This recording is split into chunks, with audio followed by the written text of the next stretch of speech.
All right, welcome in. Good morning, everybody. It is baseball and coffee time, 10:01, Wednesday, December 17th. We do have a guest today, Daniel Bard, contemporary of mine. He'll join in about half an hour. That's when was most convenient for him. I hear a lot of dripping outside, which makes me think the weather's warming up a little bit today. Maybe we'll get a little melt of the absolute sheet of ice that's outside my house and is, quite frankly, a hazard. It makes me nervous. Good morning to everybody in the chat. Good morning, Fresh West. Good morning, everybody. All right, I think what we should do today, I have it as a smorgasbord, so we'll just kind of go, let the chat kind of help dictate where we go today. We have some transactions to review, so let me hop over to the main screen and we'll just kind of get through these, and then we'll go through them one at a time. We missed Danny Jansen the other day, so we'll probably start there. He signed back with the Rangers. So let's pull him up, and then let's also pull up the Rangers, and we'll just, we'll head through these transactions because there was a lot of stuff, a lot of on-brand stuff, a lot of very predictable stuff that happened the last few days. So we'll cover all that as we still wait for more of the bigger dominoes to fall, and we'll see where all that lines up. But at the moment, they got their starting catcher. I guess Higgy goes back to the backup spot. Danny Jansen comes in on a 2-year contract. Yep, so Danny Jansen's in. Higgy will be the backup. That's the new catching duo in Texas. And I remember when we were looking at possible landing spots for catchers in general, like JT Realmuto, a few others, if they're not going to stay in their incumbent spots, they're not going to stay where they were. Texas seemed like an opportunity where somebody was going to sign. So it turns out to be Danny Jansen. They'll pencil him in at the bottom of the order. He'll catch these guys. And now they have their catching duo. This is what he's coming off of, a 720 OPS offensively. Kind of splitting time the last few years. You see the plate appearances are in the low 300s. 215, 321, 399 slug, 720 OPS. He's always had a little bit of slug in his game. He did grand slam off me in 2020 in a very painful moment. But I don't know. I want to look a little deeper. The only thing I'm seeing here from last year that's truly impressive, honestly, was the blocks above average. Looks like he's one of the best blockers in the entire game. Struggles a bit in the framing and in the caught stealing department. Higgy's good in the framing department. But yeah, big time blocker. At the plate, he didn't chase much. He did walk, so a lot of very patient approach at the plate. Let me dig into Danny Jansen a little bit the last few years. Yeah, he just hasn't had enough to really qualify in anything. The speed obviously doesn't matter a whole lot, maybe a little bit offensively. The max EV has dropped quite a bit. That's a little bit concerning. Maybe we can just hit the play button on this and see here. All right, if there's any years where things jump out different. Wow, he was a +9 framer back in 19. 2020, yep, that's when he had a little more hitting. Obviously, it's a small sample. 2021 was a really good year for him. You see the blocking seems to be very consistent here. Pretty much above average or at the very top of the sport in blocking every year. So that's a phenomenal it's a skill to be great at. So where was he on the leaderboard? Who else beats him? So Kirk and then Jansen's right there. So it's funny because these are both former Blue Jays. Kirk's still a Jay. But yeah, Danny Jansen comes up in that Blue Jay system, ends up becoming an elite blocker. Oh, didn't mean to do that. I want to load I want to load the Danny Jansen visual. Here's the Danny Jansen visual. Looks like he's just way above average going to his right, and then those ones that are way out in front. For whatever it's worth. Not a whole lot, I guess. But yeah, this was super predictable for the Rangers. They needed a catcher. The catching market actually had quite a few options. Let me look at that real quick. Here was the catching options coming into them signing Jansen. JT Realmuto's the top dog. Everybody thinks he's probably still going back to the Phillies, but we'll see.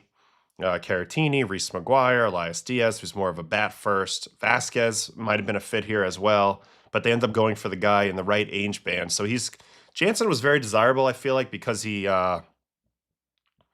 for one thing, he's the third highest projected WAR on this list behind JT and Caratini, but also he's 31 years old, so he's the youngest of the bunch. So if you're going to commit a multi-year deal, it makes some level of sense. And we'll see how he improves. Obviously, the blocking's great. You're looking for other things as well. Blocking alone won't make you a plus player, but that's the move they make. They go with Danny Jansen, and we'll move on from that. The Rangers have their catcher. They do. Maya did say they have. They're about to have the whitest lineup since the integration of baseball. Nimmo, white guy. Langford, white guy. Seager, white guy. Peterson, white guy. Berger, white guy. Carter, white guy. Jung, white guy. Smith, white guy. Jansen, white guy. Higgy, basically a white guy. Some Japanese in there. All right, there we go. Duran, Latino. Haggerty, white guy. Hellman, white guy. Wow. She's not wrong. And then even in the rotation, pretty much white guys. Kumar's not, but he's an American guy, not a Latino guy, not a foreign guy. And then in the bullpen, yeah, Robert Garcia. But yeah, wow. The Great Whites. It's a very, very, very white team. We'll see how that fares. Typically not very well in pro sports, but we'll see. And I love Higgy. Higgy's one of my all-time favorites. He is the backup this year.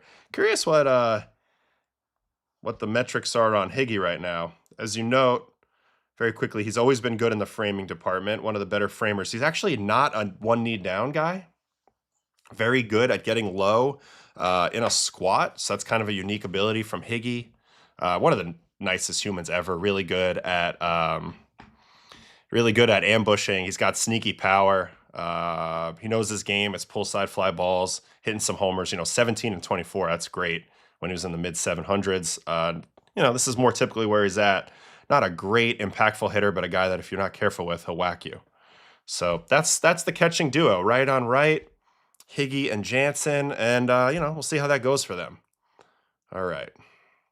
Next transaction to cover. Yeah, there are a lot of catchers out there, and really, we went through all the teams. There's no spots for them. Philly, obviously, but there's not really a lot of spots. I mean, if Boston wanted to move on from Connor Wong, they could maybe upgrade a catcher along with Narvaez, but most of the teams are pretty locked in at catcher. Even if they had a tough year the year before, like in Ohapi, there's a lot of promise there for a guy like the Angels. So if you just go through every team, which we did at the beginning, there's not a ton of catcher spots. So this was kind of predictable that the Rangers were going to sign one of these guys. And they got, outside of JT, maybe the top guy in terms of age and experience and some of the skills that he possesses. All right, on to the next one. Let's do Adrian Hauser next. This is a former teammate of mine with the Mets. He had been a Brewer, so, Stearns and Eduardo, they brought him in as a Met that first year, and it did not go well. However, he comes back last year like gangbusters, goes to the White Sox, pitches so well that he gets traded at the deadline to the Rays, continues to pitch well there. And now they're slotting him into this Giants rotation. Right here, they have him in the 3 spot. Logan Webb, Robbie Ray, then House, Big House, and then Landon Roop and Kai Wei Tang rounding out the group at the moment. A lot of people are dying for them to go for Imai or, some of these other guys, and we'll see what happens. But Hauser had a sneaky, really good year. So let's go look at that. Always been more of a contact pitcher, has an exceptional sinker. Big thing that happened last year for him is the velocity shot up.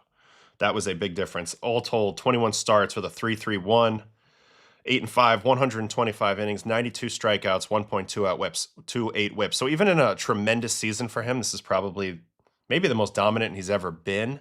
He's still not striking out of 1 per 9. So it's a contact game, but it's a ground ball contact game. 79th percentile in ground balls. Really good at limiting barrels. Also, the walks were exceptional last year. And let's look at the difference in the velocity. So if you go to 2024, averaging 92.5 on the sinker. And then last year, fast forward to 25, averaging 94.4. So that's a 2-mile-an-hour jump. It is definitely significant. You can get in on the hands a little more when you have a little more velocity. There's no doubt that that's a factor. big time. Now, what does he struggle with? Doesn't get a ton of strikeouts. As I mentioned, it's a contact game, but that seems to be trending like that's never really going to come back to earth. Doesn't get a lot of whiff.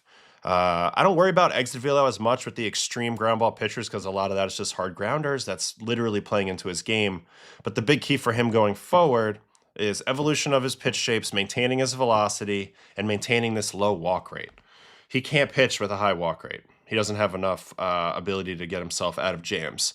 Here is the Adrian Hauser profile for the career. Now, I guess I spoke incorrectly. 2019 was really his best year, 81, 81st percentile xWOBA. That's tremendous.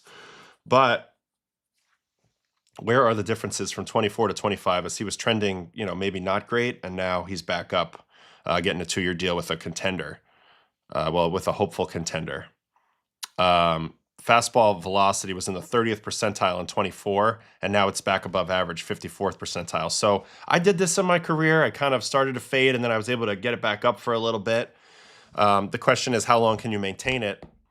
It's a big deal to maintain your stuff, especially for a guy like this, because it just becomes a whale of a job if you can't get if you can't get the weak contact that you're looking for and you're just a sitting duck out there because you're not getting whiffs. Those are the two stats that can't go they can't back up. His walk rate can't back up, and his fastball velocity needs to he needs to keep it a lot better than where it had been when he started declining results wise. Let's see here.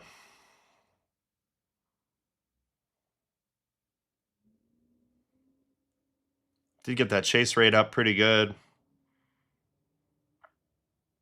It's interesting when you look at zone percentage over here. Both of the past 2 years, he's been more than 50% in the zone, which not always a great thing. And you see why it's not always a great thing, because when your stuff's not great, that means you're throwing a lot of hittable pitches and you're not getting them to swing at pitches they don't want to swing at, aka balls. And in 2024, he got punished for that. Last year, he comes back with better stuff, fills up the zone at roughly the same rate, and has much better results. So obviously, stuff is just a huge deal. Everybody knows that, but it's illustrated pretty cleanly there when you can see that there's not a lot different in the overall approach, but the results are drastically different with a 2-mile-an-hour velocity bump. Arm angle has dropped a little bit over time, down to 37 degrees.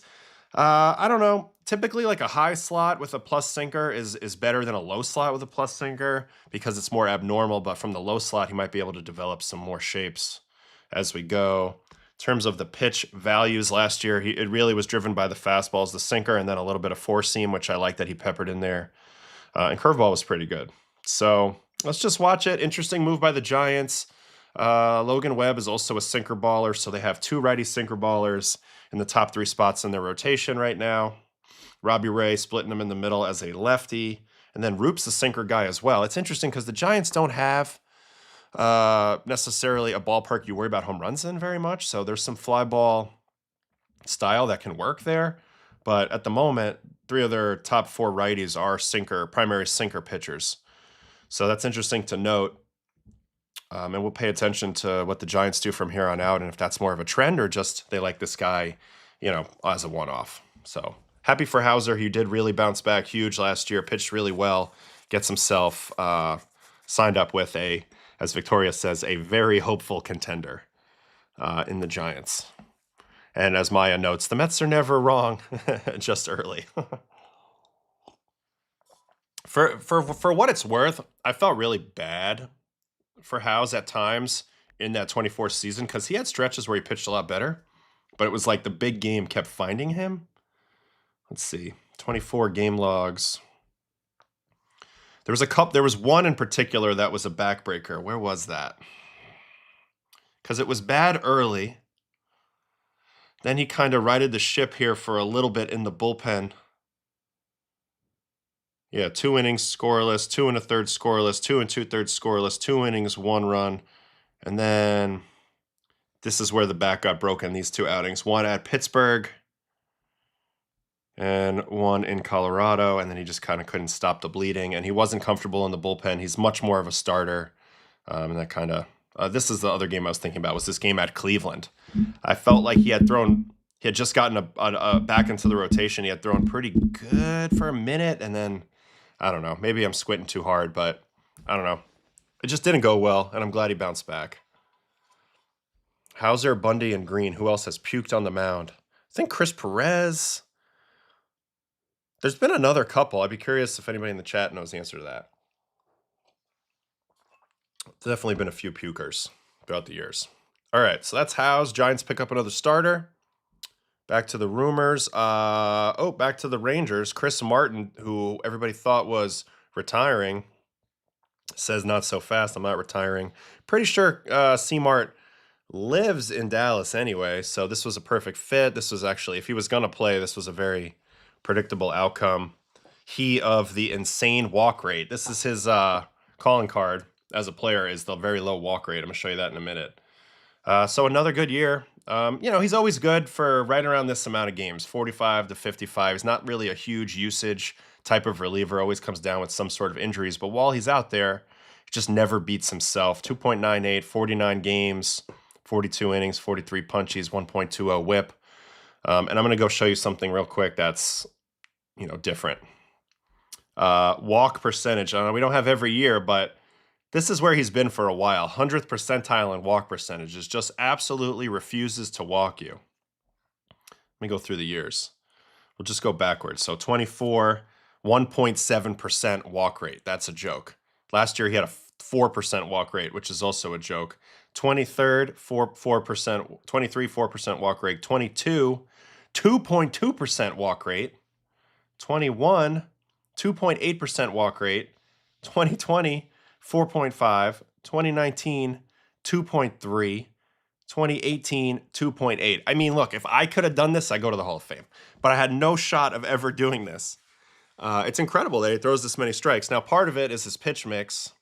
Not huge shapes. It's kind of that four-seam splitter, cutter, three-way triangle between the red, the brown, and the turquoise there.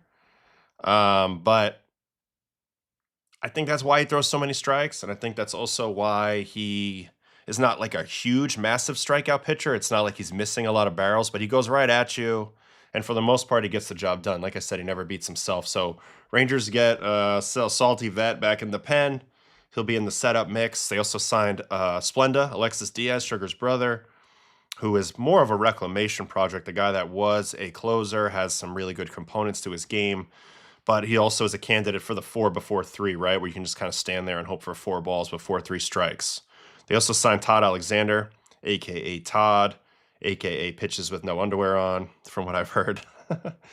He's more of a command guy.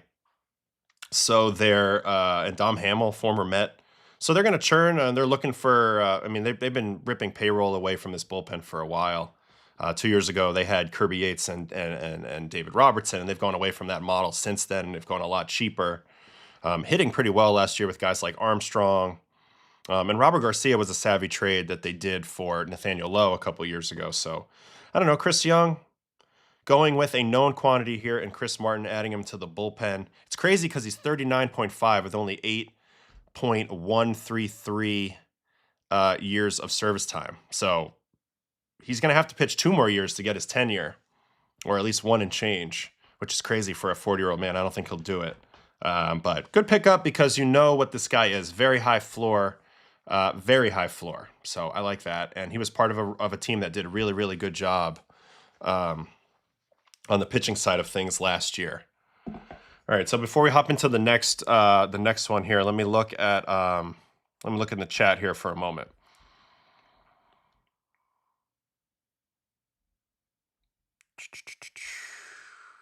I've talked about how command and control are different. Could that be what Martin has and is hard for someone with control to gain command of pitches?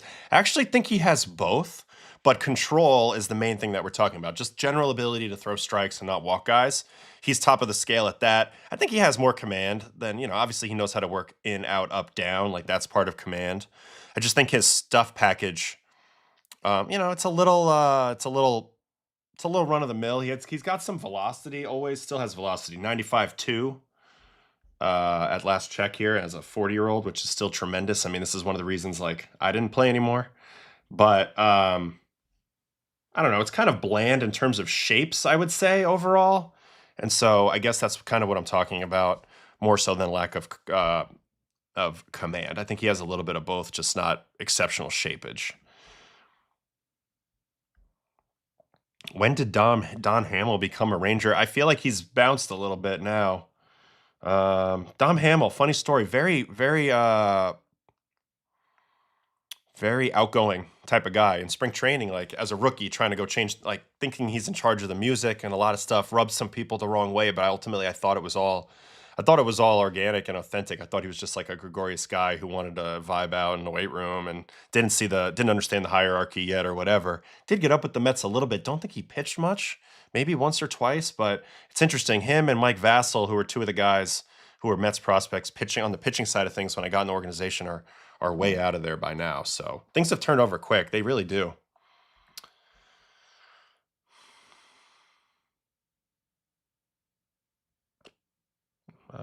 Okay, and now we're going to talk about the, yeah, he pitched just one inning for the Mets, Dom Hamill. Maya, I knew you would know. I knew you would look into it, but crazy. One inning, wild. All right, next up on the docket, let me just double check some things.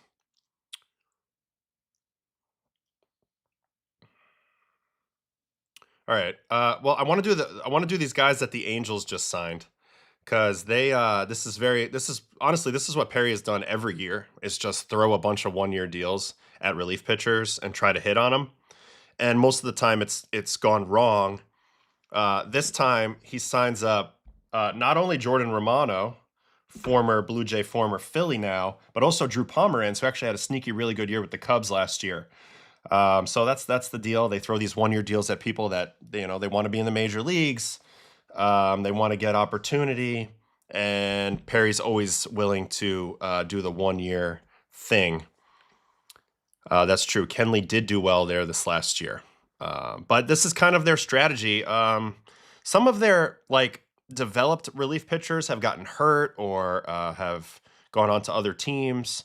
And this is kind of their shortcut way. They take advantage of the huge surplus value in terms of the reliever market, like how many guys are on the market. And I'm going to illustrate that once again. I talked about it a little bit on a podcast the other night about how everybody's excited right now, I'm sure, because the numbers have been staggering. I mean, you're looking at the AAVs of the guys that have been signed in this relief market.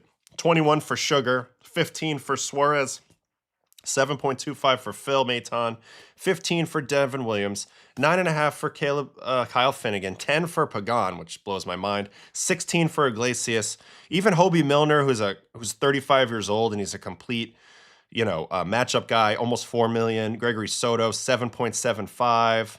Ryan Helsley got $14 million per year. So the numbers have been big, but let's just go look at the amount of names on this list that are unsigned.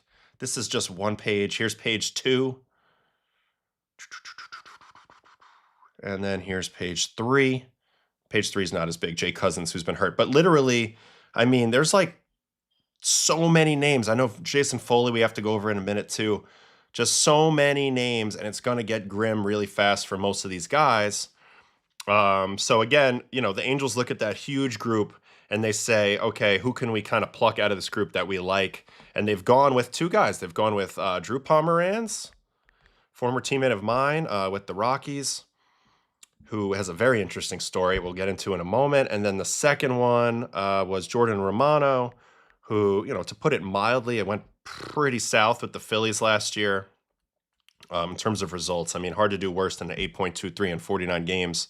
Then you look at the 2024. So he's got back-to-back years of just incomprehensible failure on the mound, considering he's a closer and a nasty one at that.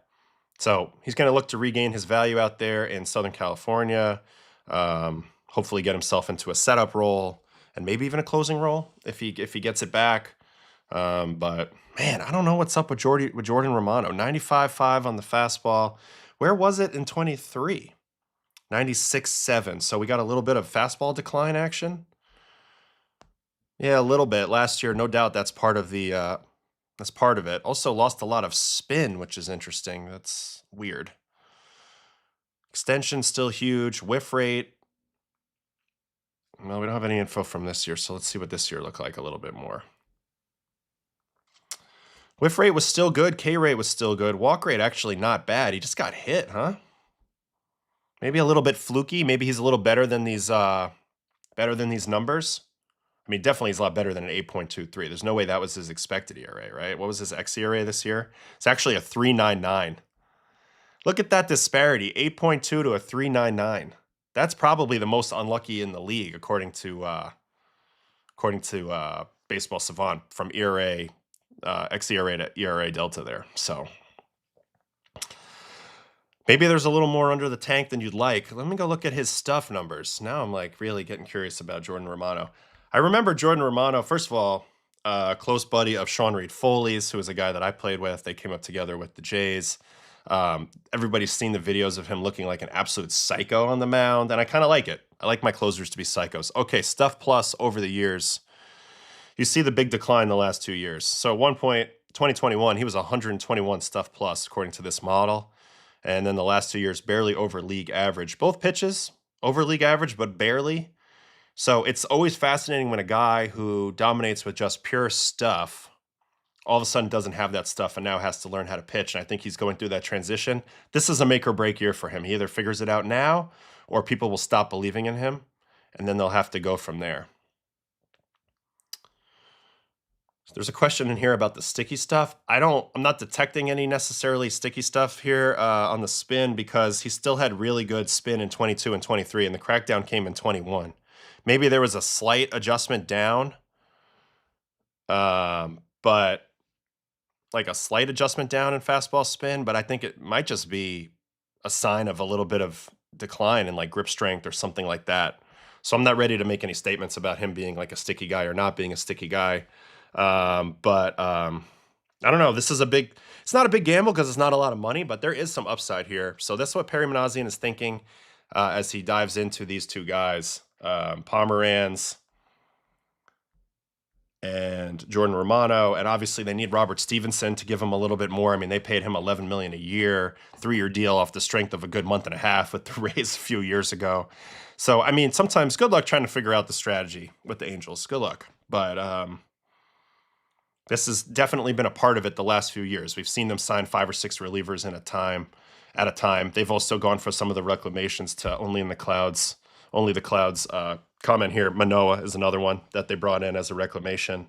He's penciled in as the 5 spot in the rotation right now. Kikuchi, Soriano, Detmers, Grayson, and Manoah. So I don't know. I mean, we've gotten to the point with the Angels where we just expect them to stink. It's sad, but and we looked at this lineup the other day, and it was full of guys with potential but huge red flags as well. So I'm gonna expect them to stink again this year, and hopefully they prove me wrong, because I'd love to see the Angels make a little noise in the West, just for fun. All right, Bardo should be on here in a little bit. Let me make sure he's not here yet. He's not, so that's good. We can keep rolling.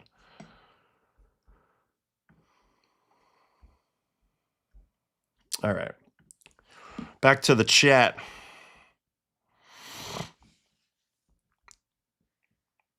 Oh, this was Maya when you were at the Dom Hamill game.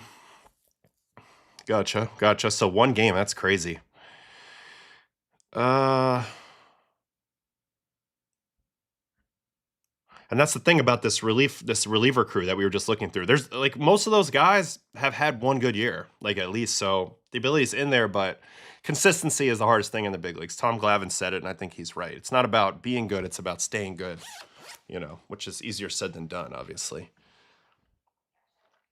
So this was Romano, elbow surgery at the end of 24, never came back the same. Well, we'll see. It was an impingement, according to Fresh West. So maybe there's a little bit of that going on. I mean, certainly the Phillies bought in, and now the Angels are buying in. So he's going to have a chance to do it, and we'll just have to see. Who's the biggest psycho closer in your mind? I got to think about that. I got to revisit that a little bit.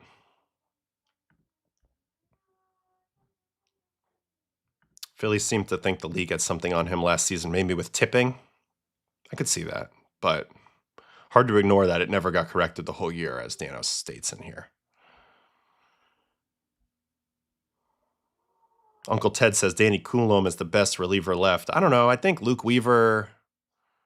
Coulomb's good too, though. Very good lefty. Luke Weaver, I would also say I'm a big fan of Pierce Johnson. I know he's a little older, but nasty breaking ball.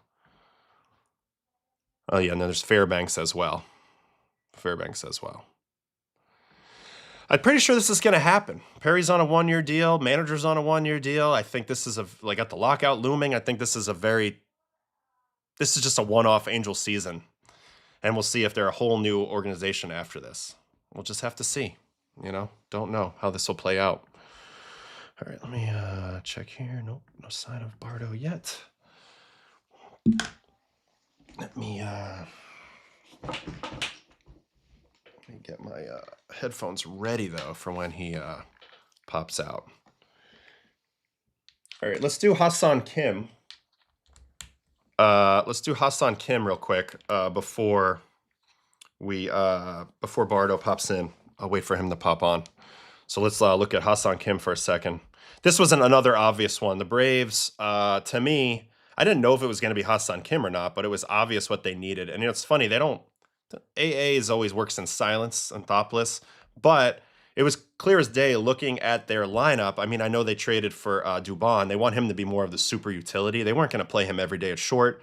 They needed a shortstop. It's been a little bit of a revolving door since Dansby left. Arcia, who did have an all-star season in there. Nick Allen, who was incredible last year defensively, but really can't hit it all.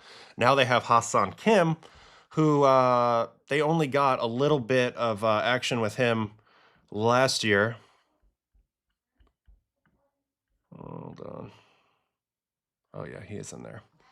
All right, I'm going to bring Bardo in a moment, and then we'll revisit Hassan Kim in a little bit after we talked to Mr. Bard. So I'm going to take a quick moment here. I'll bring in Daniel, and we'll have a chat with him, and then we'll move forward.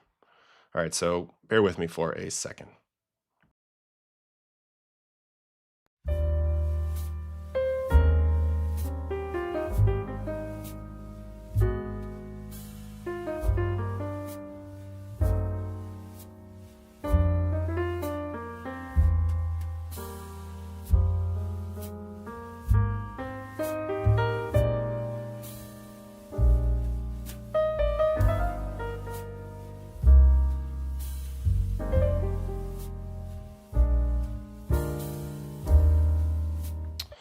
All right, let me just paste Mr. Bardo into the stream here, and then we will get it popping.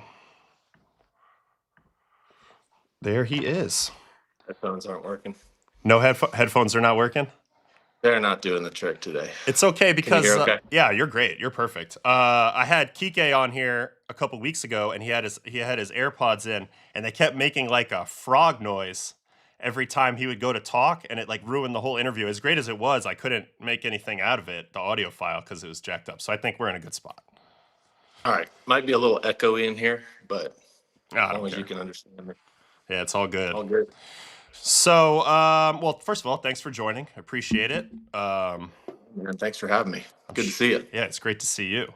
We go way back, not necessarily knowing each other from the way beginning, but the first time I was aware of you was, I think, the 04 summer when you were playing for Team USA. Do you remember playing against Danbury Westerners in like a tune-up game in Connecticut before wherever you guys were going to play? I remember a few games up against, what is that league called? The NECBL. Yeah, NECBL. I do remember going up there for like 4 or 5 games. Yeah, let me see if I can find it. It was... So you were on that team? Yeah, I mean, I didn't pitch in the game, but I remember you guys came in. And Love that roster. Yeah, I'm going to do that. And that USA roster was unbelievable. Dude, I know. And I man, where is this? It was weird. It was like an exhibition game. Oh, you guys beat us 19-2. Ooh. There was a home run derby before the game. Okay. I want to say Ryan Zimmerman, Alex Gordon. Let me just pull up your roster real quick. 2004 USA College baseball. Yeah, whoever picked that team should have been in charge of a draft because they picked. I think we had 25 guys on the roster, like 22 played in the big leagues. Yeah, yeah, yeah.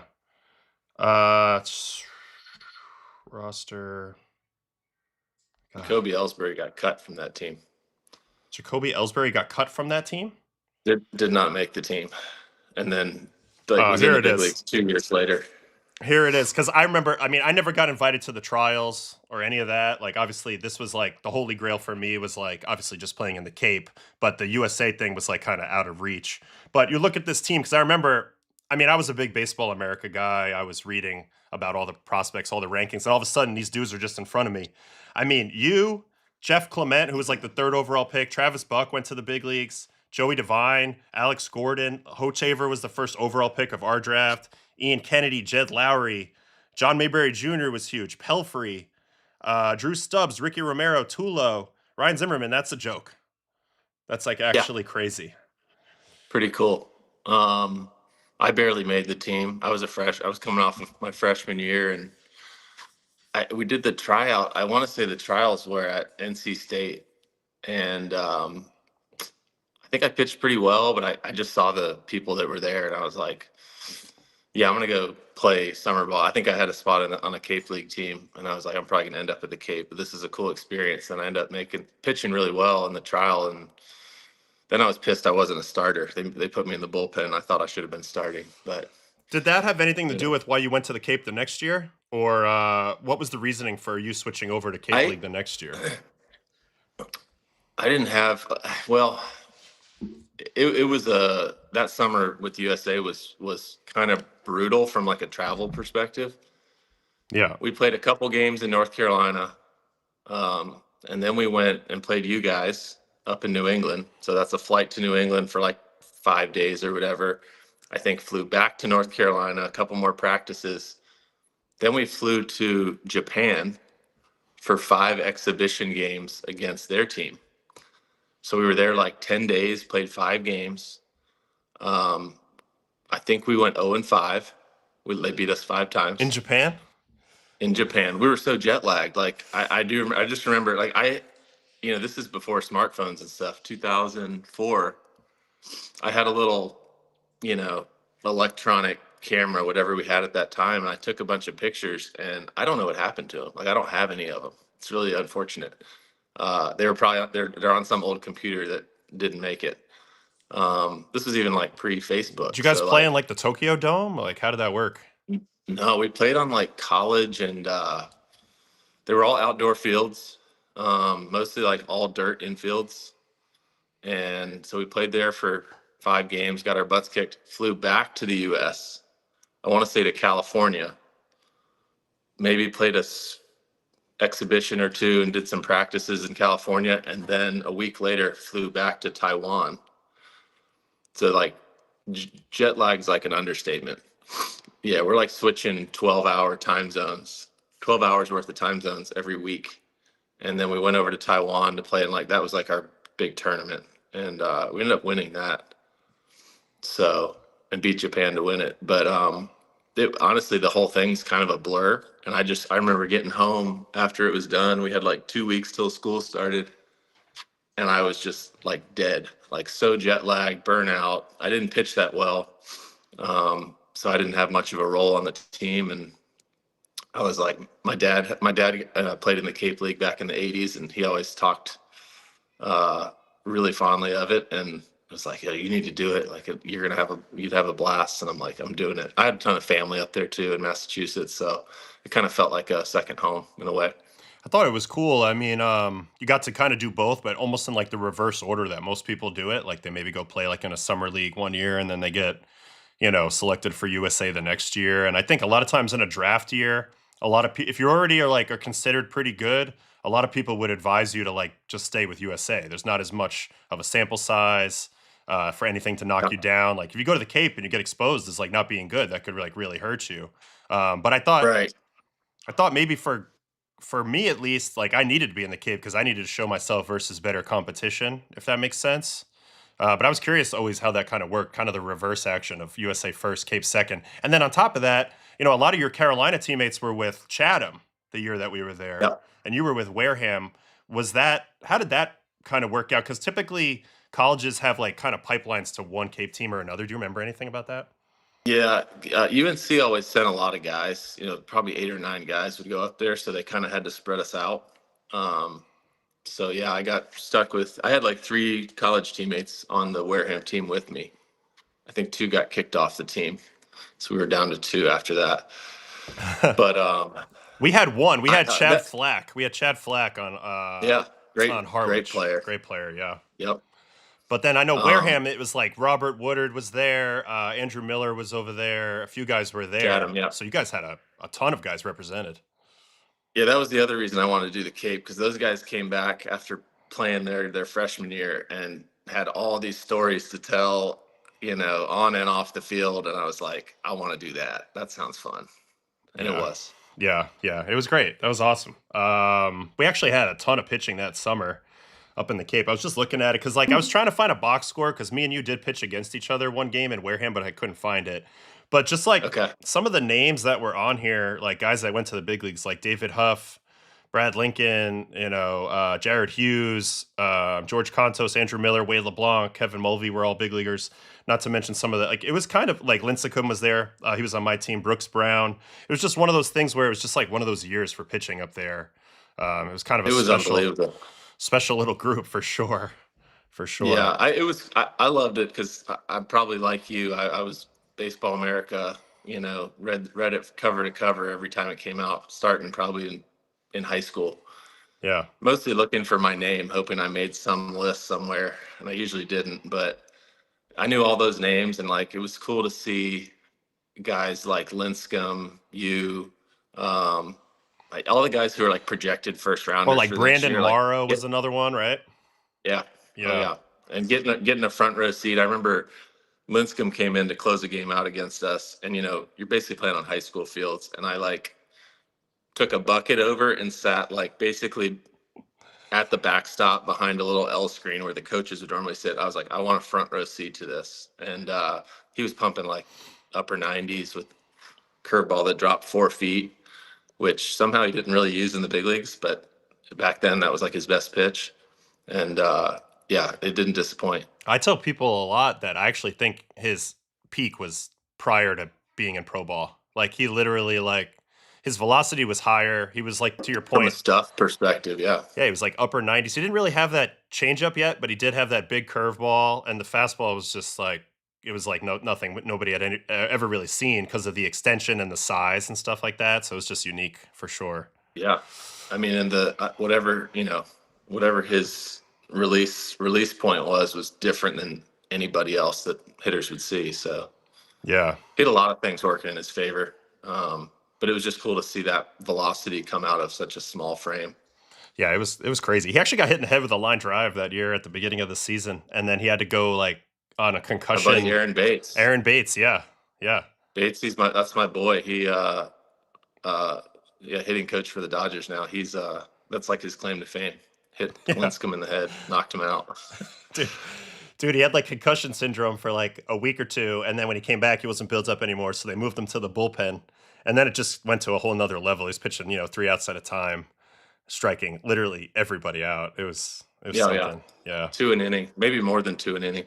Yeah, it was crazy. So then, after that, you go through your junior year. Obviously, you guys were big time at the time with big prospects, you and Andrew at the same time. And then the draft comes. You end up, I don't remember where you were projected to go, but you end up number 28 to the Red Sox. I was picked two picks after you, number 30. I remember I had talked to the Red Sox a little bit beforehand.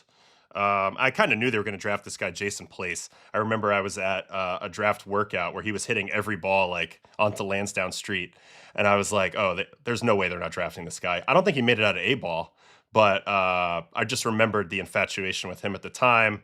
And then you kind of went down the list to the Red Sox and then the Cardinals. But what was your draft experience like leading up to that day? Did you have contact with a lot of teams, or was it kind of like let's just see what happens? It was kind of a shit show. So I started out the year really well. My first 10 starts, I had like a sub 2 ERA. I'm cruising. I mean, at one point, I think the Royals, is it the Royals picked first that year? Yeah, So that yeah, they had mentioned me as like they gave out like a list of 5 names of like who they were considering for the first pick, and I was in there, and I'm like, holy crap, and I literally the pressure just hit me. Yeah. Um, Yeah. and I had a string of about 5 starts toward the end of the year where they just were not good. I got lit up by Maryland. I gave up 10 runs against Maryland, who was not a very good team at that point. Yeah. They weren't one of the big ACC teams at the time. No, Yeah. no. So I was cruising and then I hit Maryland, gave up 10 runs in 3 innings or something like that, and I literally was like, "Oh my gosh, what did I just do? I just lost myself millions of dollars." Is what I'm thinking, as Yeah. a 20-year-old kid. And I just started pressing hard for the next 3 or 4 starts, and they weren't good. It, Walking a lot of guys, kind of feeling my way back to the strike zone, and when I did, it got hit hard, and I kind of reined it back in. Like my last 2 starts before the draft were really good. And I think that kind of that's probably all that kept me in the first round, honestly. Like that's how bad the 4 or 5 were in the middle. So there was, I went from being top 5, top 10, I think I still had 2 teams that said they would draft me. I think it was, who was it? It was the Mariners at 5. They yep. were picking between me and Morrow. They liked us both. They end up going with him, and then at 10, the Giants. Giants. The Giants. They told my agent. They said there's 3 guys. Daniel's number 3, and it turns out it was Miller and Linscomb. They would take Miller if he was available, Linscomb if he was available, and I was their third if I was available. And so that pick came and went, and then I think my agent kind of not negotiated, but he kind of manipulated me down lower. He's like, if you don't go in the top 10 or 12, I want you to fall to the Red Sox or the Yankees. And Mike Milchin, my agent, he's my agent my whole career. He worked his magic. I did not. I can't believe I just trusted him, I guess. But it was kind of like watching the draft. I was sitting in a restaurant with my parents. I didn't have like a big draft party Yeah. Me like neither. people do now. We rented out a small room in a sports bar because it was the only place that had internet. We needed internet, and Yeah. internet was not everywhere. So it was my parents and I sitting watching an old laptop, and picks are going, and I just wasn't happening. And I was like, Mike's like, just wait, Red Sox or Yankees. He thought it was gonna be the Yankees, Yeah. and Is that who your Red father had played Sox. for? No, he was Dodgers, Dodgers. Orioles in Dodgers. the minors. Orioles. Yeah. Okay. And so the Red Sox picked me, and I had no contact with them before the draft. So totally out of the blue. Um, Yeah. yeah.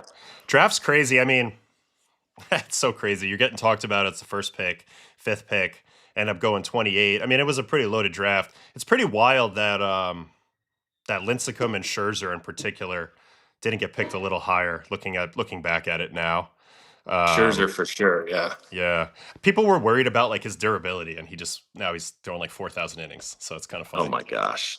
So what was you asked me, what's your story on draft day? Yeah. You may have already told it on here, but No, I'm curious. not really. So I ended up going 30th to the Cardinals. I had talked with the Red Sox quite a bit. It's funny, when I went to that workout, and I ended up talking to Theo Epstein at the time, and who else? The local scout was this guy Ray Fagnet, who was the No, Northeast Ray. area scout. It's just funny because it just shows you the power of baseball knowledge. Like they had me pegged as a reliever from the jump. A lot of teams liked me as a starter, like my frame. At the time, I was pitching pretty well to contact. I had like a big arsenal, but they saw me as a guy who was going to struggle to get lefties out, and they liked me as a reliever. So I think they toyed with the idea of taking me at 28. If not, I think they also had a pick at 40, which was Chris Johnson out of Wichita State, which I just looked Yeah. at. So I thought the Red Sox, Red Sox and the Yankees, which were 2 of the teams that were most on me, they were kind of looking at me more in the supplemental round. Cardinals actually negotiated the contract. Actually negotiated the contract with me before the draft, and it's not obviously they could have drafted somebody else, but we knew that if they picked me, what I was going to sign for, and yeah, they picked me. Jeff Luna was the farm director at the time. They believed in me as a starter, so I was grateful because even though it's silly, I really wanted to be a first rounder. Like it meant a lot to me. Uh, Dude, same here. I Same don't here. I don't I know. I was so everything about me was just so ego driven. Like coming out of high school, I had no intentions of going straight to play pro ball. Like I wanted to go to college. I had a chance to go like maybe second round out of high school, and I knew that I didn't want to sign. Like I don't know if my parents talked me out of it. I think I just really wanted the college experience. But I we gave him a number, but I was like praying that I would get drafted because I had had all these scouts watching me all year, and I was like, man, it's gonna be really embarrassing if I just don't get drafted at all. So I ended up getting drafted late, the draft and follow thing, but it's such an ego thing. I just needed it to like say, yes, I got drafted and chose to go to college. Same thing with the first round. It's kind of embarrassing looking back that I couldn't just be more, secure, but it's the way it's 18-year-old, 20-year-old testosterone brain. Yeah, I was in the same boat. I mean, I needed that validation a little bit. I had been picked 30th round in high school by the Rays. I was followed a little bit through that summer, never really considered signing. But like in my head, like, and one of my motivating factors, like my entire 3 years of college was just like, I'm gonna get to the first round. Like that was like something that was just like a carrot, in front of me. And I know it, looking at it now after, being in the game for a long time, it probably is not that important. But in the Yeah. moment, like getting picked in high school, to your point, it did sort of give me a little bit of an edge and cockiness going into college. Like, hey, I was already picked by a team. I am like a pro prospect. Even though it's stupid, it's just like another thing that kind of like deep down kind of helped me believe in myself a little bit, if that makes sense.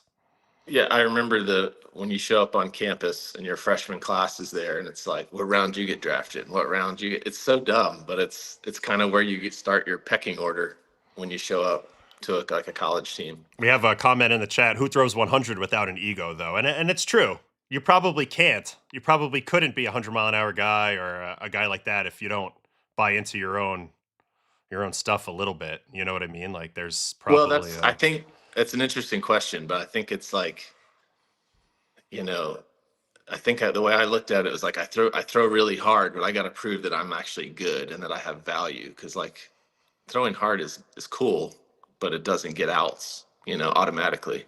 So yeah. I don't know. You think throwing hard you'd be more secure in it, but yeah, I mean we're all out there. I had this conversation this summer with a teammate actually. I was playing in AAA, and I was like, we're all kind of insecure. Like there's an insecurity. It's almost like a little bit of anxiety that I think every good athlete has because you're constantly trying to wanting to prove yourself. You'll see guys sign a big contract and like take their foot off the gas and like coast to the end of their career. They don't necessarily have it. They're just super talented. But I think the guys who like can, you know, get what they want, get that first round draft, get called up to the big leagues, get a long contract, they're set for life financially. Like there's no reason that you have to keep putting your foot on the gas pedal, but there's something in us that makes you want to keep putting in the daily work, putting yourself out there every day, pitching through injuries. And I think that's what makes us, last in the game. Yeah, I just wanted to always like kind of prove to myself that I could see it through, like find out how good I could be over time.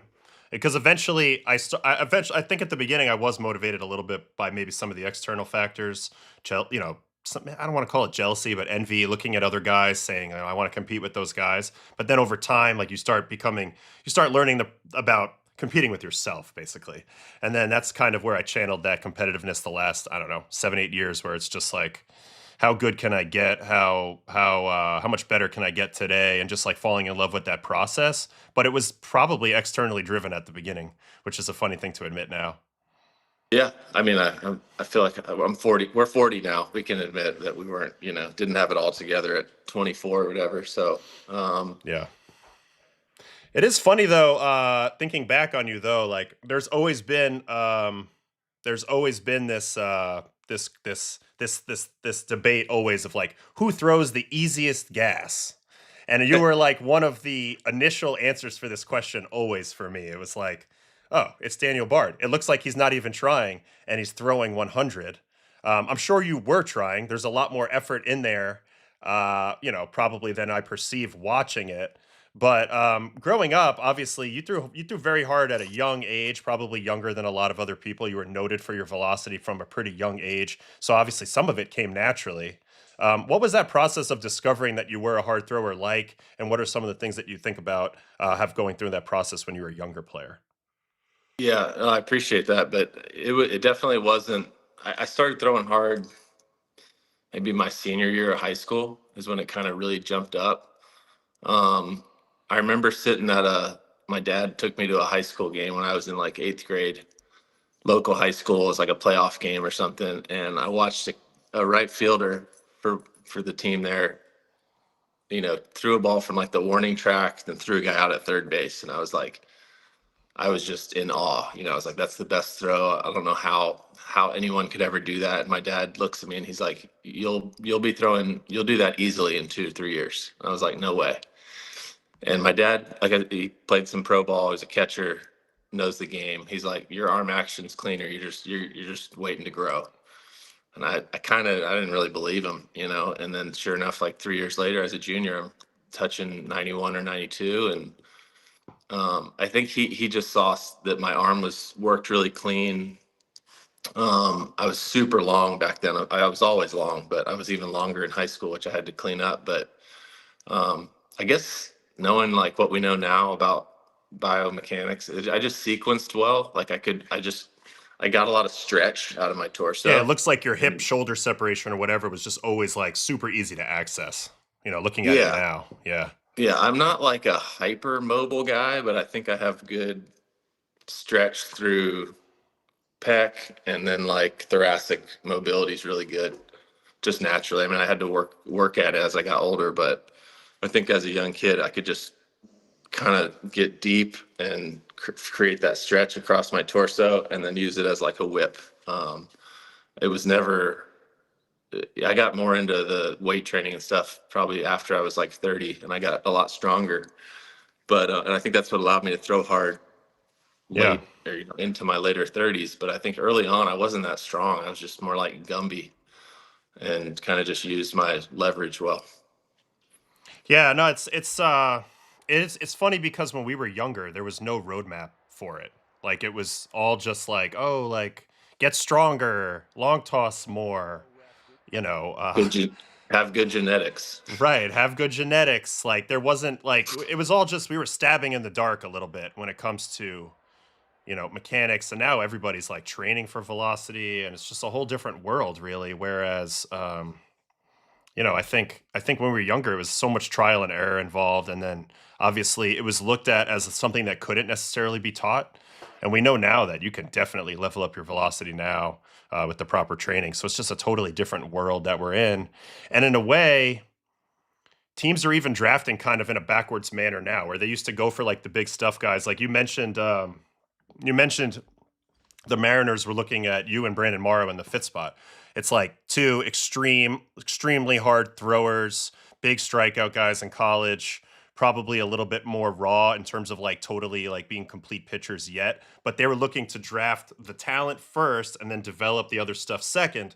Whereas now I'm seeing guys get drafted who are like 91, 92, 93 mile an hour guys, but they have big success, like pitchability success in college. And then teams are now stacking on physical attributes to them later and kind of revert, like going the opposite direction in that player development. So it's very interesting to watch it kind of play out, because I do think it's hard when you've been dominating with great velocity your whole life to maybe pick up on the nuance of some other pitching until you're kind of forced to. Does that make sense for you? That's exact. Absolutely. I mean, I think I've heard people say now, like most of who ends up like long-term starters right now, the guys who can, I, there's no 200 inning guys really, but the 140 plus inning starters now are all like college. They're all college guys. A lot of small college guys too. So that's something my agent pointed out to me, and like a lot of like mid-major college guys, because they probably got to college throwing upper 80s. They weren't heavily recruited, so then they develop and they get to pitch a lot. That's another thing. You go to an SEC school, it's hard to play as a freshman. So you go Yeah. these kids who go to mid majors, throwing mid to upper 80s. By the time they leave, they're throwing low to mid 90s, and they know how to pitch. And then they're higher picks, and then they end up. Those are the guys that end up being able to start in the big leagues. Yeah,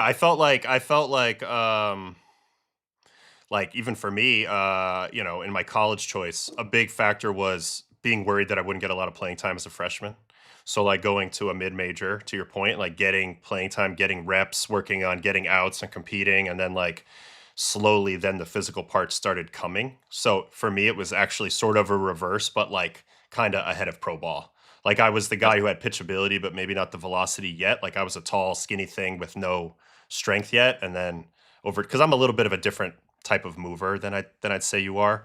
So I needed a little bit of that strength base to like create some of the velocity, and then eventually I was able to do that and kind of add on to it.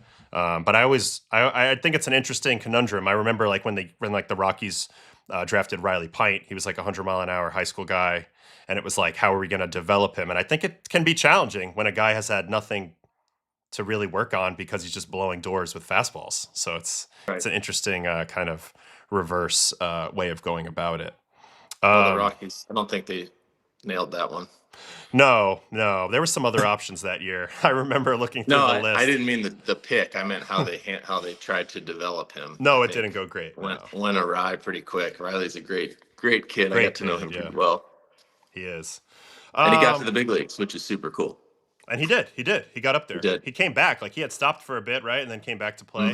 Took a full year off, and yeah, came back, and I think it was still hard for him. Yeah, For anybody listening, like he went through the yips, just like I did, and really battled his whole pro career, and then was still able to dominate in AAA a couple years ago and get a call up. So I was happy for him. yeah.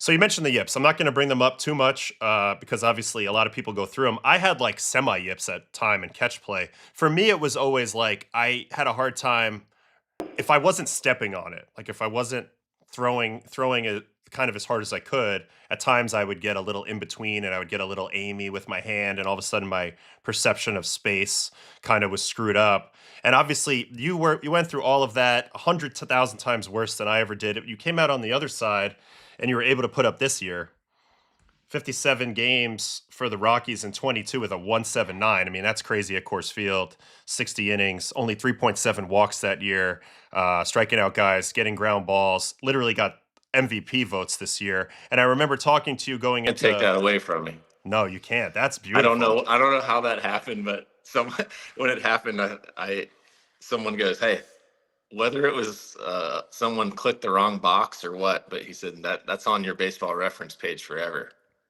Yeah, I think I dude. was like 18th in MVP. Yeah, I'm trying to figure it out. Yeah, I mean, shit, you got the same I amount of go. votes as Edwin Diaz and Kyle Schwarber that year. So that's beautiful.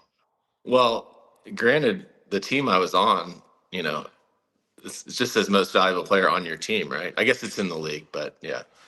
What did you feel that year? I mean, you've talked a little bit about pitching with freedom and just feeling like you can let it all hang out and just kind of let it happen, let your ability come out. I've felt that a big mentality shift with me, and I've told this story a few times. It's funny because I was in spring training one year and I was watching a basketball game on TV, and Kevin Durant was in the game and he was like 0 for 10 shooting from the field at halftime, and they hit him with a little like microphone interview headed into the or maybe coming out of the locker room, and they said, you're 0 for 10, you're having a tough shooting night. What do you have to do to bounce back? And he said, well, I know my next shot's going in. I always assume a miss. I always assume a make. And it just occurred to me that I wasn't ever assuming I was making the pitch. I was hoping I was making the Yeah. pitch, and I felt like that was a key mentality shift for me. But do you have any anecdotes that you can share about kind of what freed you up and made you so effective that year and allowed you to pitch and really access your ability in 2022? Yeah, I think I had, I came back after basically 7 years off in 2020, had a solid year. Basically, at that point, everything should be icing on the cake, right? Like I had no business being back in the major leagues after what I'd gone through and the amount of time I had stepped away from the game. I became a coach, all that. So 2020, I had a solid year. I couldn't believe I was back. earned a closer role in Colorado. 21, now there's expectation. You're coming out, you're our best reliever. You're slotted right into the closer role. We need you to be really good, nail down games for us. And I thought I was throwing the ball pretty well. My results weren't great. Well, it shows that here. I mean, your FIP is way better than your ERA that year. You were throwing the ball Yeah, better than it looked that year. You're just giving up some it was a hits. Yeah. it was a bad luck year. I couldn't figure out how to get lefties out. Like I just was really struggling. They started hit my four seamer went from being pretty tough to hit to really flat and just finding barrels to lefties. So anyways, that year was a little more of a struggle. Not yipped up by any means, but just not sharp, and kind of searching for it, especially toward the end.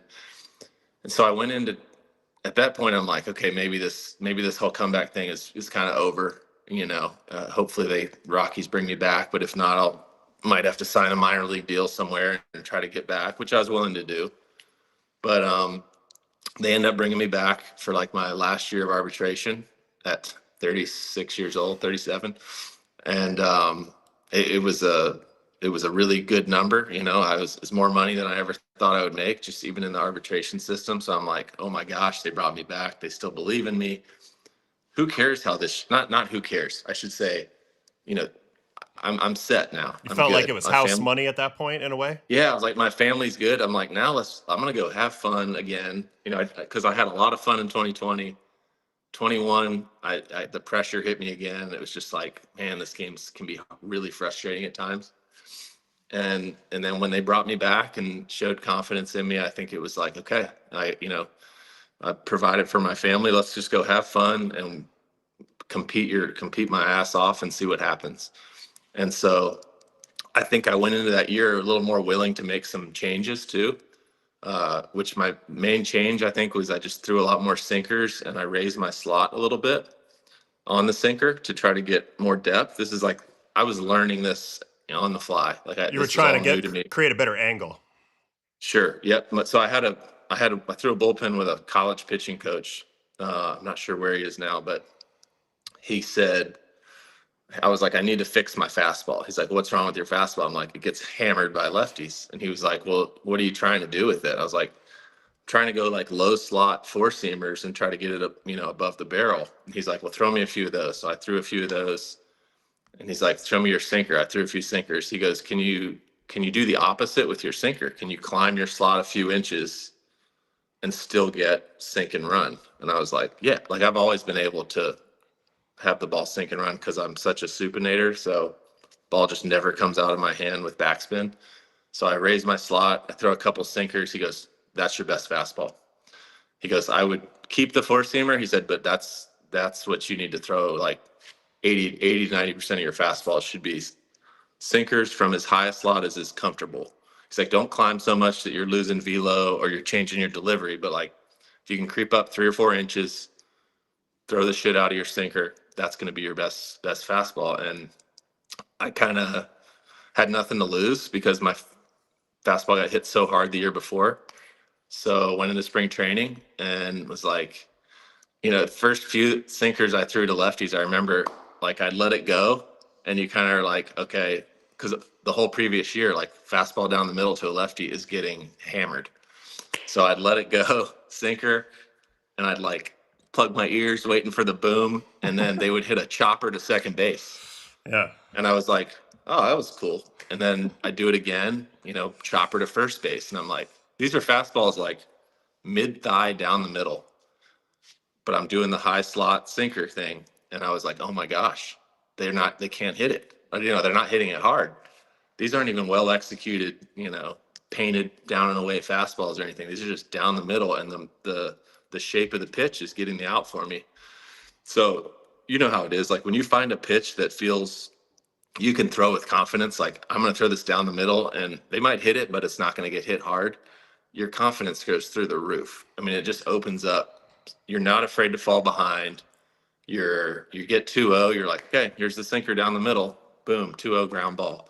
Like it's such a good feeling. It opened up. I was in better counts. Once I got confidence that I could throw this pitch with confidence down the middle, it spread to all my other pitches. I was in better counts. I was putting guys away.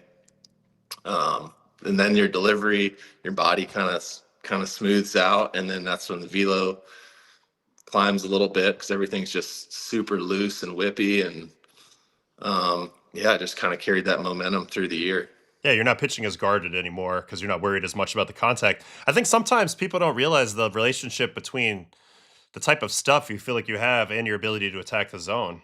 It's a lot harder to attack the zone when you're worried about giving up loud contact. And when all of a sudden you're seeing some results, you're like, okay, I can trust this a little bit more. I don't have to be so perfect. Now you're in better counts all the time. And also, Yep. I think it was intriguing what the coach was telling you and some of the adjustments you made because now, especially through that length of time, when we were learning about pitch movements and pitch shapes, people were very obsessed with the induced vertical break numbers and stuff like that. But I think we've learned a little more over the past few years that oftentimes the release angle plays really big into how these pitches play.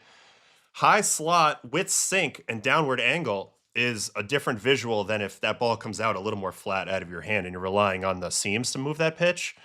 We saw it in the World Series this year. Trey Savage with the Blue Jays kind of throws with a short stride straight downhill. I'd be surprised if we don't see some more of that coming back into the game. And it's funny because it's an old adage that's now being revisited. When I first came up with the Cardinals, it was all about, hey, like create that downward plane, disguise your pitches as they all look the same kind of coming down. So I find that fascinating that was a really good adjustment for you. Right. And it worked even Well, well it at makes sense. course. It's that, Yeah, yeah, the old school thoughts. A lot of them were like right, but they weren't right for everybody. right, You know, if right, you're right. if you're going super high slot, but you're throwing a 16-inch four seamer, it's not going to work very well. And you know, like the opposite. And I was learning about all this and going into 22, but I was chasing the Josh Hader effect, Hmm. which is the super low Low slot, and he's slot. like 16 inches maybe carry, but or maybe, yeah, I think he gets it higher than that, but 16, 17. So like not elite if you just look at the movement, but then you factor in the slot and the velo, and it becomes literally a pitch you can throw down the middle and get swing and miss. Do, But do you think that any of this is sort of maybe a little bit of a clue of something that we could use at course field? Because obviously your pitch movement's going to be a little negated. Like you're going to get about 80% of your movement. But if you're able to set the angle one way or the other, whether it's uphill, downhill, extremely right to left, extremely left to right, in theory, that angle's going to play the same anywhere. And now you're not relying as much on the ball flight to actually deviate because of some sort of spin or some sort of seam effect. So you're actually helping create a little more deception, and that could maybe help play at mile high. I'm just thinking out loud. yeah, no, I always thought that, you know, and you can take the spin generated movement out of the equation.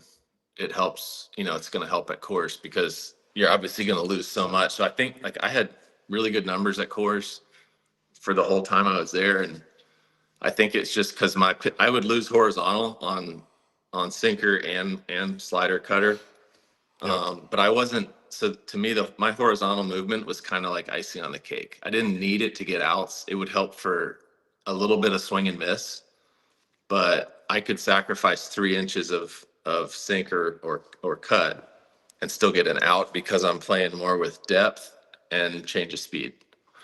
Um, and you look at, yeah, I mean, you look at the guys who have had success um, at course, especially the starters. You know, the guys I've seen have success, just like John Gray, Marquez. You can probably name more than I can, but you know, Kyle's had a lot of success there. Especially looking at John Gray and Herman, like they're hard four seamers with pretty good command, and they're low spin four seamers. So they would be like 15 inches at sea level, 15, 16. Take them out to course, and they're 12s. So they become kind of like a four seam sinker, Yeah. where if they're living at the bottom of the zone with 96 and a 12-inch sinker, they're gonna get ground balls with that pitch. Senzatel is another one like that. His ball would kind of Yes. play like a cutty sinker thing at Mm-hmm. course, which made it unique. And then on top of that, all those guys had like breaking balls with a lot of gyro spin on them that I Yep. think tunneled well with those fastballs. So it was kind of Absolutely. like, yeah. And another thing that I felt like, Jorge De La Rosa was a guy who I played with there that was very successful. He felt like he was good at cores because it helped him throw more strikes. Like his pitches I weren't know he quite was as a big. great splitter. What was his fastball like? It was he threw four seam and sinker. They neither were exceptional, but they were sneaky hard for a lefty. Like he was like 94, 96. So he Okay. had a little bit of a speed component. He had a little bit of a hitch in his delivery that messed up timing, and then he had the split, which played really well at Coors. But he felt like his problem on the road was that his pitches had too much action and he couldn't keep them in the strike zone as consistently. And then at Coors, he was I just getting himself in better counts, if that makes sense. I had that problem in 21. My walk rate was double on the road that it was at home. Mm, And I felt like I was just always my sinker that would be like start middle and finish on the inner, right side of the plate was now 3 inches off the plate. And yeah. I'm 1-0 instead of 0-1. Same thing. Cutter, that little cutter you just throw down the middle to start at bat was now 4 inches outside. And I would fall in a lot of bad counts. So I think in 22 I got better at adjusting my sights for those pitches, and I was just getting in better counts on the road. Yeah, no, it's intriguing. It's an intriguing conversation, and it's good to get your perspective on it because you threw there a lot more recently than I did, and obviously you had a lot of success. And I was curious about that adjustment. So I guess it was a little less mental there. I mean, obviously, maybe part of it was you letting yourself kind of have fun again instead of being so wrapped Yeah, up in the pressure. that's But that's kind of always been the fix for me is making sure I'm enjoying it. yeah, that's a great lesson for for the kids watching and everybody like that. It's just if you're not having fun and you're a little too tense, you're robbing yourself of some of your ability for sure, for sure. Absolutely, and I always try to bring this up because it was just so big for me. But something I use constantly when I was doing the mental skills work with the Diamondbacks for a couple of years. I don't know who said this. I should probably be able to give credit, but it's like you can't feel fear and gratitude at the same time. Mm, It's like something in your brain. It's very hard to like be very thinking about something you're super thankful for and also feel a sense of fear, anxiety in your body. They negate each other. So I use that a lot of times. I'd be, warming up, going into a game at Dodger Stadium or something, about to close it out, and I'd have this feeling of like, oh shit, here we go. Like, I don't blow this in front of 40,000 people. Like, I want to, and then I'd be like, just shut up. You are doing something that all my friends I grew up with, all the guys I went to college with, would give their, what, to do one time. And yeah. you're doing this for the third time this week. You're getting to go in and close a game at Dodger Stadium. Just enjoy it. And like, I'm like, oh, this is cool. I'm gonna enjoy it. And like literally just saying, like, what if this is the last game I ever get to throw? And I'm like, it just takes the weight off your shoulders. And that feeling of like, I'm thankful to be here, right as you're in that moment about to go in the game, I literally can feel the weight come off your shoulders. Thank you for sharing that. That's such a gem. It's like the difference between I'm about to do this or like I'm lucky that I get to do this. Yeah, It's a big difference. Great outlook in life. All right, well, I'm gonna let you go on that note. We'll have you back on another time if it works out. But this was great. love to. This was a great conversation. This was really great. I think we're gonna get a lot out of this. So I really appreciate you hopping on today, Bardo. You're the man. Yeah, man, I've enjoyed. I haven't listened to every episode, but the few that I've gotten a chance to listen to, man, it's cool what you're doing, and keep it up. I appreciate it, man. Thanks so much, and we'll stay in touch. I'll talk to you soon. Absolutely. Thanks, Otto. Thanks, Bardo. Appreciate you, buddy. All right, there's Mr. Daniel Bard. Man, I mean, his story is incredible. I did see this. I didn't want to put it up because I know he hasn't been necessarily, but yeah, his story is incredible. Obviously, not pitching for the 7 years, becoming a mental skills coach, then re-entering the mix, and man, ended up putting up a hell of a year. He's a guy. Again, we were the same age, same grade. We went through all of these steps together in a lot of ways. We ended up playing WBC together, which was really cool. His insight's great because it is hard. It's a hard sport, no matter how talented you are. Um, and huge thanks to Daniel for joining us there. That was tremendous. A couple comments thanking him for joining us here. I really only have about 10 more minutes, and I got to take my daughter to her show that she has. No school today. Lucky her, lucky Brad, but she's got Nutcracker today, so I'm going to take her in a little bit. But I was in the middle of breaking down the Hassan Kim thing, so we'll go ahead and take a quick look at that while we're here. and then we'll pretty much call it a day. There's not a ton of other stuff to look at. All right, Ha-Seong Kim, not a lot to really care about from last year. Long time Padre, tremendous Korean ball player, known for his defense, exceptional defense. Look at the outs above average. It's been great his entire career. Did go to the Rays, had a long-term injury there. And now he is a Brave. The Braves got to know him a little bit. They made that trade. I don't think he even played. Yeah, he played a little bit for the Braves down the stretch. They got to know him, 191 plate appearances. So now they're going to pencil him in. He'll be the starting guy. They know they have an elite defender on their hands with some hitting upside. Let's take a look at the hitting metrics from last year. Pretty weak. 234, 304, 345, 649. 649 OPS. Chase rate was good. Whiff rate was fine. I don't know. We're just going to have to wait and see. He was a guy who was in the low to mid-teens in home runs the years he was healthy. But this was very predictable. He did get a fat number, $20 million to play for the Braves this year. I did see a rumor that the A's had given him 4 for 48. So interesting that he went for the 1 for 20 rather than the 4 for 48. A little bit of a bet on himself. Big number this year. And then he'll kind of move on from there. But this was you could have seen this one coming from a mile away. You know, you go look at the people that were available. Here were the shortstops available. Bo Bichette, who I didn't really think that the Braves were going to be in on him, and I think he might be done playing shortstop. But you look at this other group. Ha-Seong Kim was kind of the guy to get here. There's some upside with Willie Castro. Paul DeJong has had some moments. Tim Anderson, that kind of fell off. And then, it's kind of all backup players after that. So they did need to kind of get this job done with Ha-Seong Kim, or they were going to be looking at a very different outcome for their season at shortstop. Maybe Dubon is the shortstop, but they go ahead and get Ha-Seong Kim, and they go ahead and move forward.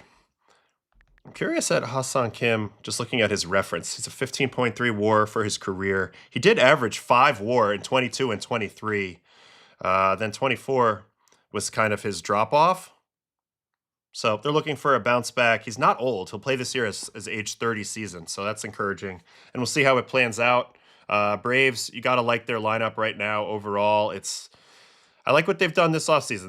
They continue to believe in their group. And, this is the lineup. Profar, Olsen, Acuna, Baldwin, Riley, Yastrzemski, who's a new signing, Albies, Harris, Kim is back. And then they also... They also have Sean Murphy, what's going to happen there? Dubon was the trade, so he's kind of their super utility. They have some speed guys on the bench. We know what they did in the bullpen with Iglesias and Suarez. I like their rotation. I think the Braves are going to be right there with the Mets and the Phillies, assuming the Mets do a lot more moves. And then I think it'll be a pretty good NL East race this year. But you can never count out the Braves. And Ha-Seong Kim is the latest move. So that's it for that.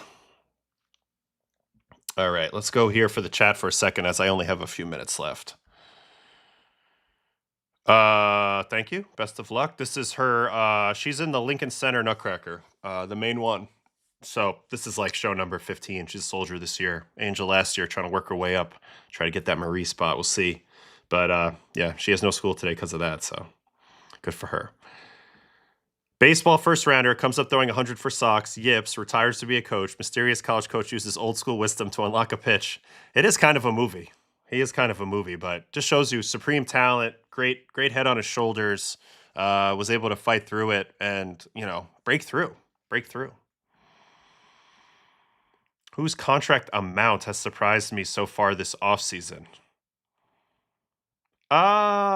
Emilio Pagan. I don't see him as a $10 million reliever. I see him as a more of a setup than a closer, but the Reds went and brought him back. Maybe a lot of other people weren't considering the Reds. I think he's a good pitcher, but 10 million's a little high. I'm a little surprised. On that. Just got reported that Bo will move to second. No surprise there.